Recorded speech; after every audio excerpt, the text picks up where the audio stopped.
여러분 안녕하십니까? MBC 뉴스데스크 이어서 전북권 뉴스입니다. 본회의를 통과한 선거법 개정안에 대해서 도내 정치권이 대체로 긍정평가를 내렸습니다. 민주당과 바른미래당, 정의당, 평화당, 대한신당은 이번 개정안이 미흡하지만 연동형 비례제를 일부 도입해서 국민 지지와 정당 의석 확보가 일치하지 않았던 문제가 개선될 것으로 기대한다고 밝혔습니다. 4+1 협의체에 참여한 도내 의원들은 특히 소멸돼가는 농어촌 지역구를 지킨 점도 큰 성과라고 평가했습니다. 익산시의 생산과 인구 절벽이 심각한 것으로 나타났습니다. 고용위기 지역으로 지정된 군산시보다 상황이 더 나빠서 전북 제2의 도시라는 위상까지 흔들리고 있습니다. 송윤호 기자입니다. 재작년에 폐쇄된 익산 넥슬론. 지금까지도 공장문은 굳게 잠겨진 채 경매가 진행되고 있습니다. 1,200명의 근로자가 뿔뿔이 흩어졌고 이 회사 하나만으로 익산시의 생산 유발 효과는 7천억 원 이상이 사라졌습니다. 이어 GM 군산 공장이 폐쇄되면서 23개 협력업체 2,400명이 휴 폐업으로 어려움을 겪고 있고 동우 화인캠, 전일염공, 충림 등 기업 폐쇄가 잇따랐습니다.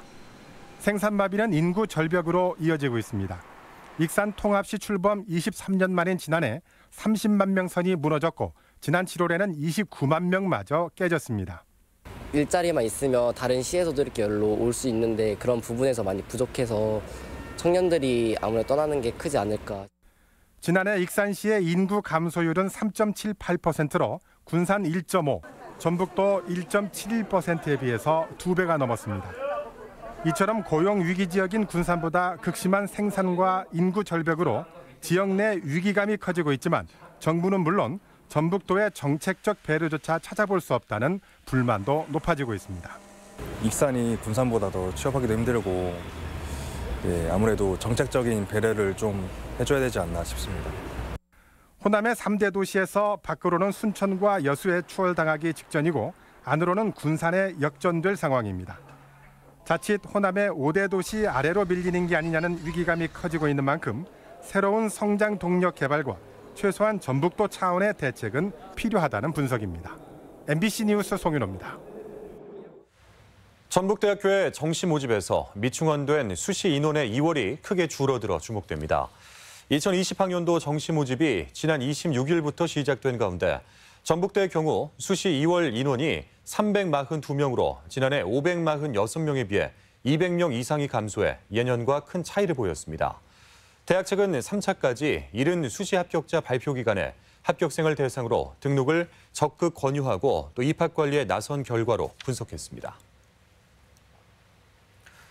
연말이지만 소비 심리가 소폭 후퇴한 것으로 나타났습니다. 한국은행 전북본부가 도내 400여 가구를 대상으로 조사한 결과 12월 중 도내 소비자의 경제 상황에 대한 심리를 종합적으로 보여주는 소비자 심리 지수는 103.1로 한 달 전보다 0.9포인트 하락했습니다.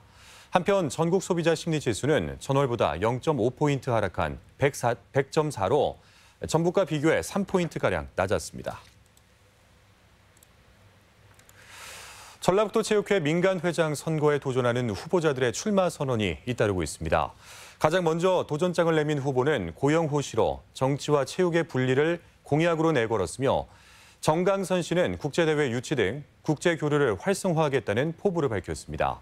다음 달 10일 선거를 앞두고 오는 30일과 31일 양일간 후보자 등록이 이어지는 가운데 두세 명의 후보가 더 나설 것으로 보입니다. 전주 실내 배드민턴장이 내부 공사를 위해 당분간 휴장합니다. 전주시설공단은 덕진동에 있는 실내 배드민턴장에서 공기 상태와 수질 등을 개선하기 위한 공사를 실시할 계획이라며 이를 위해 시민들의 출입을 3개월간 통제하기로 했습니다. 지금까지